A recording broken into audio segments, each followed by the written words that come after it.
दोस्तों नमस्कार, आप देख रहे हैं सत्य हुंकार में आपके साथ सत्यपाल। मेरे साथ मौजूद हैं वार्ड 28 से प्रहलाद शर्मा जी। प्रहलाद शर्मा जी के बारे में अगर मैं बताऊं तो राजनीतिक बहुत पुराना इनका जीवन रहा है, लंबे समय से राजनीति में रहे हैं। तिलपत पहली बार नगर निगम में आया है, पहले कभी जिला परिषद यहाँ से हुआ करते थे, सरपंची होती थी, और अभी इसको नगर निगम में शामिल किया गया। कुछ इलाका ऐसा भी है जिसको इसके साथ पहले दूसरे वार्ड में था, उसे निकाल के जोड़ा गया। क्या है क्षेत्र की समस्या, ये सब जानेंगे और जानेंगे प्रहलाद जी के बारे में कि आखिर कौन है प्रहलाद शर्मा। आइए सबसे पहले स्वागत करते हैं प्रहलाद जी, आपका बहुत बहुत स्वागत है सत्य हुंकार पर। जानना चाहेंगे आपके बारे में, आपका परिचय, आपके ही जवानी अगर सुने हमारे क्षेत्रवासियों को। मैं प्रहलाद शर्मा जी, गांव तिलपत, सनोप श्री पुष्करराज शर्मा, पूर्व सरपंच तिलपत।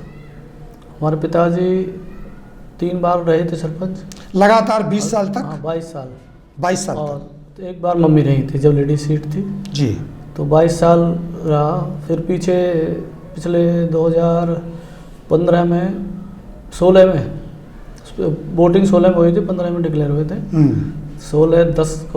10 जनवरी 16 को तो जिला परिषद का चुनाव लड़ा था मैं। 21 गाँवों का चुनाव था, तिलपत से लेके जसाना चिरसी तक का था एरिया था। तो उसमें मात्र मैं 86 वोट से रह गया था। मात्र 86 वोटों से हाँ, आप हार गए थे। उसमें मेरे डमी कैंडिडेट 600 वोट ले गए थे, ऊपर नीचे जो थे।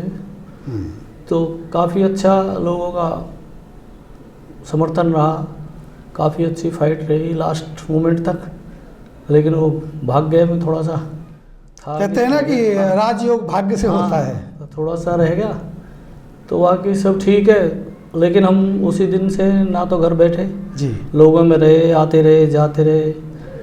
कोई भी गमी हो, शादी हो, ब्याह हो, हर फंक्शन अटेंड करना, लोगों की सुख सुविधाएं। और पीछे कोरोना चला था, उसमें भी लोगों का भरपूर सहयोग किया, चाहे गवर्नमेंट से पैसे दिलवाने हो, गरीब लोगों को अनाज बंटवाना हो, आटा बंटवाना हो।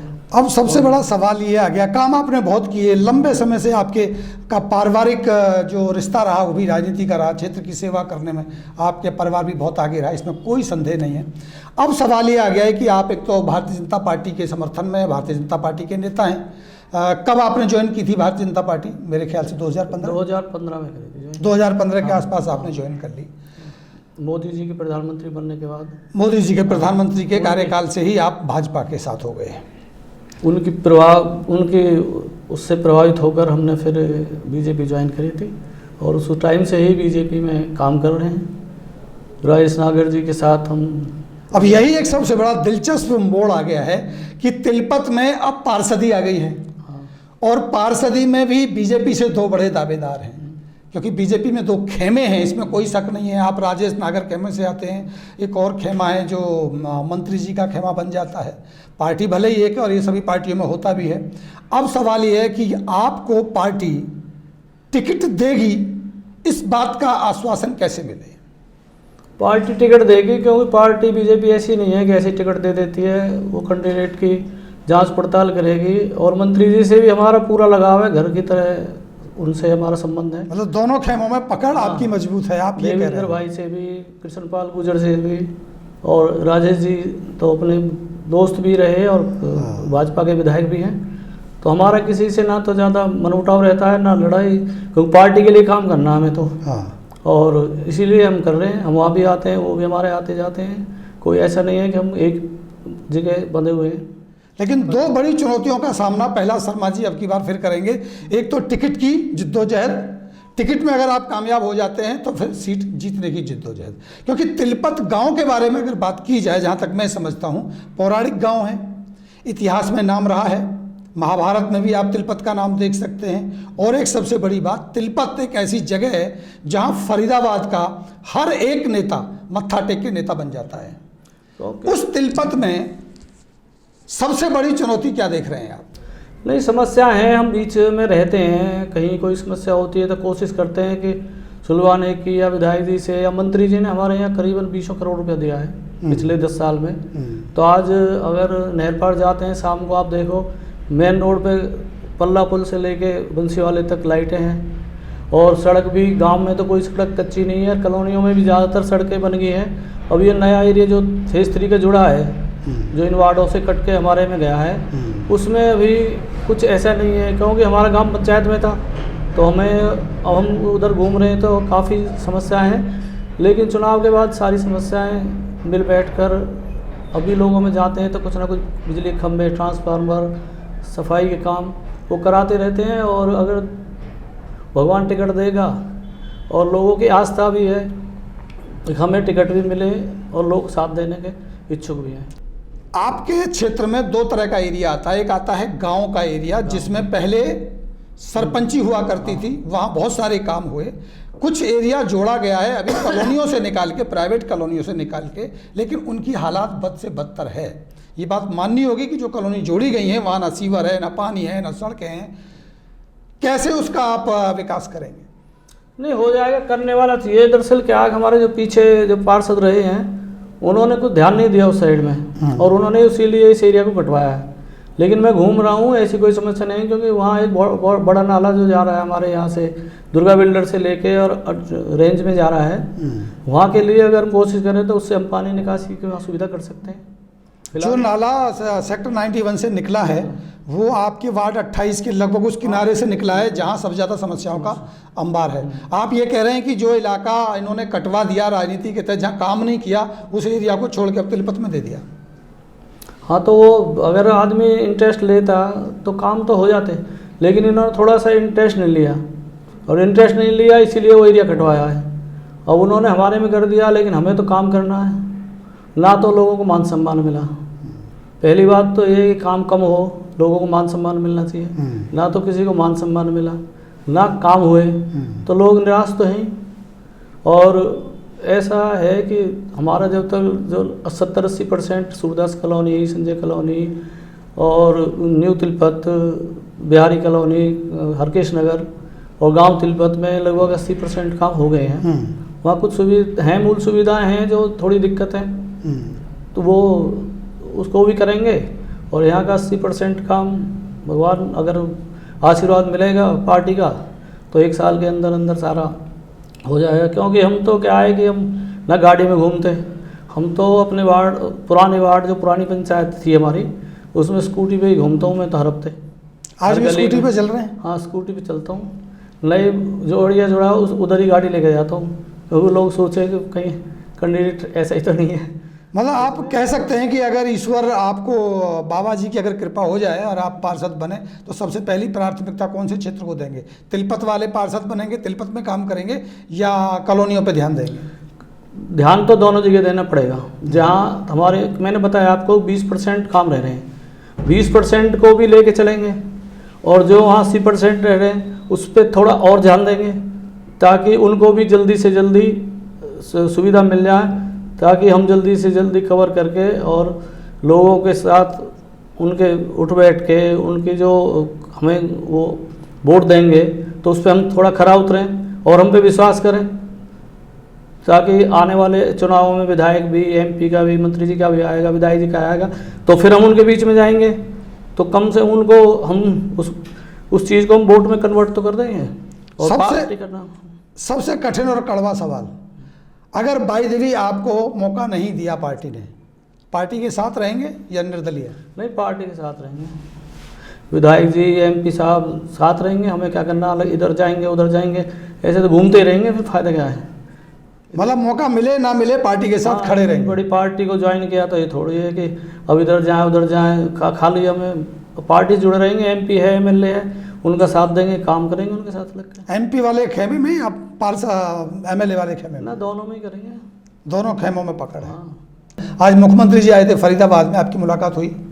हाँ, मुलाकात हुई उनसे, जो थोड़ी जल्दी में थे, लेकिन अब जो हमारी समस्याएं थी वो हमने सब उनको बताई। तैयारी करने का आदेश हुआ? नहीं, अभी डेट का कोई वो नहीं हुआ था, एक डेट कब है। आपकी तरफ इशारा हुआ कि आप तैयारी कर लीजिए? हाँ, ये तो तैयारी की तो नए साल से ही आ रही है। मूलचंद शर्मा जी ने भी कहा था 1 फरवरी में चुनाव करा देंगे। हम तो तैयार ही हैं, जब कहेगी पार्टी का आदेश होगा जब ही तैयार हो जाएंगे। हम तो डेली का काम है अपना, लोगों की सेवा करना, घूमना फिरना। तैयारी लगातार चली रही है। लगता है चुनाव होंगे? अब चुनाव अब नहीं होंगे तो मई अप्रैल में ही होंगे। अप्रैल तक चलेगा। लेकिन चुनाव होंगे। हाँ, क्योंकि पेपर भी आ रहे हैं, अब मेला भी है हाँ। और एग्ज़ाम भी हैं, क्योंकि बच्चों के भविष्य से इलेक्शन का खिलवाड़ नहीं कर सकते ना। 15 फरवरी से 25 फरवरी तक पेपर है। क्या समस्या अभी आप तिलपत में सबसे बड़ी देख रहे हैं? हमारे यहाँ समस्या ज़्यादातर तो सीवर की रहेगी। अगर सीवर हो जाए तो सीवर का काम जल्दी से जल्दी हो जाए तो हमें फिर कोई ज़्यादा समस्या है नहीं। सीवर का काम जल्दी होना बहुत ज़रूरी है, क्योंकि अब लोगों पे जगह है नहीं। सेफ्टी टैंक से हमारा पानी दूषित हो रहा है, उससे फ़र्क पड़ रहा है पानी की जो वो प्यूरिफाई होता है, क्योंकि फिर आरओ ही एक वो मात्र, और आरओ नुकसानदायक है। अगर सीवर डल जाए और ये पानी का स्तर ठीक हो जाए तो हम समरसीबल का पानी पी सकते हैं। 2018 में योजना शुरू हुई, 2020 में पूरी हो जानी चाहिए थी। आज 2023 हो गया है, 3 साल योजना लेट हुई। किसको जो दोषी मानते हैं इसके लिए? दोषी क्या, सबसे पहले तो क्या है कि 1.5-2 साल जो कोरोना की वजह से लेट हुआ है। कोरोना की वजह से लेट होने की वजह से कई काम और नए छिड़ गए, ठेकेदार भी इधर उधर चले गए। और ये बस नए पुल से लेकर तिलपत वाला रोड 1 किलोमीटर का रह रहा है, ये बन जाए तो और अच्छा हो जाए। तिलपत से सेक्टर 91 तक का रोड जो हमने दे रखा, और तिलपत से एक Buddh Bazaar, Sanjay colony, Ram Singh farm, BN school से होता हुआ, ये तीनों रोड हो जाएं तो हमारा तो हर जगह से कन्वर्टी हो जाए, और उससे आने जाने का साधन है। जो बारिशों में दिक्कत आ जाती है कई बार, तो उससे और बहुत अच्छा हो जाएगा। तिलपत गांव को अगर भौगोलिक दृष्टि से देखा जाए तो एक तरफ से तो बंद ही है, क्योंकि पीछे एरिया उसका आता है, एयरफोर्स का एरिया आता है। 3 तरफ से है और आपने 4 रोडों से कनेक्ट कर दिया है। तो क्या मानेंगे कि तिलपत के ऊपर जो गोद लिया गया था उसका कुछ फ़र्क हुआ है और तिलपत को सहारा मिला है? सांसद और विधायक, सांसद जी ने अभी 11-12 करोड़ की लागत से बनवाया, स्टेडियम बनवाया, शमशान बनवाया, और तिलपत से मुंबई वाली रोड अभी बनी है, विधायक जी के ने उनसे उसे बनवाया मार्केट कमेटी के उससे। तो चारों वो ध्यान दे रहे हैं, पूरा कोई नहीं है। आप संतुष्ट हैं कि तिलपत को जिस तरह का विकास मिल रहा है आने वाले समय में तिलपत और बेहतर रूप में दिखाई देगा? बहुत बेहतर हो जाएगा। 1-1.5 साल में तिलपत बिल्कुल एक अच्छे शहर की तरह, गांव नहीं, एक अच्छे शहर की तरह दिखाई देगा। जो छोटी मोटी 20% की कमी है, उन्हें मिलजुल के मंत्री जी से कह के, विधायक जी से कह के, और भगवान ने हमें मौका दिया तो और बेहतर बनाएंगे और अच्छा बनाएंगे, ताकि आने वाले टाइम में अच्छा लगे कि हाँ भाई हम गांव में नहीं शहर में रह रहे हैं। तो चलिए, आश्वस्त हैं कि आपको पार्षद का टिकट मिलेगा? हाँ, टिकट मिल जाएगा, बाबा सूरदास की कृपा रहेगी। बाबा सूरदास की कृपा रहेगी तो पहला शर्मा जी को टिकट जरूर मिलेगा। और यकीनन तिलपत एक ऐसी जगह है जो महाभारत से लेकर के आज की राजनीति में भी अहम भूमिका निभाती है। बहुत सारे नेताओं का भाग्य तिलपत के भरोसे उज्जवल हो जाता है। यकीनन जब से तिलपत को गोद लिया गया, कई रोडों से कनेक्ट किया जाना और इंफ्रास्ट्रक्चर भी तैयार होना, वहाँ बहुत सारे विकास कार्य हुए हैं, ऐसा प्रहलाद जी का भी मानना है। और उम्मीद है कि शायद उनको टिकट मिलेगा।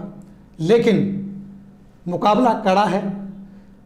चाहे भारतीय जनता पार्टी की बात करें, चाहे आम आदमी पार्टी की बात करें, चाहे कांग्रेस की बात करें, चाहे अदर पार्टियों की बात करें, चाहे निर्दलीय की बात करें, जैसे जैसे चुनाव नज़दीक आते जा रहे हैं, जैसे जैसे चुनावों की सुगबुगाहट होती है, वैसे वैसे प्रत्याशी निकल करके आते हैं और अपने अपने टिकट की मजबूत दावेदारी के साथ अपने जीतने के दावों पर अपना ध्यान लगाए हुए हैं। हमारी भी नज़र इन सभी के ऊपर बनी हुई है, किसको मिलेगा टिकट और किसको कट जाएगा, कौन लड़ेगा निर्दलीय और कौन जीत जाएगा, इस पर हमारी नज़र बनी है। कुछ और लोगों के साथ भी आपको रूबरू कराते हैं। वार्ड 28 के बाद लेकर के चलते हैं आपको नए वार्ड में, कुछ और नए प्रत्याशी, संभावित प्रत्याशियों से आपकी मुलाकात कराते हैं। तब तक आप जुड़े रहिए मेरे साथ, देखते रहिए सत्य ओंकार। अभी मुझे इजाज़त दीजिए, नमस्कार, बहुत बहुत धन्यवाद आपका।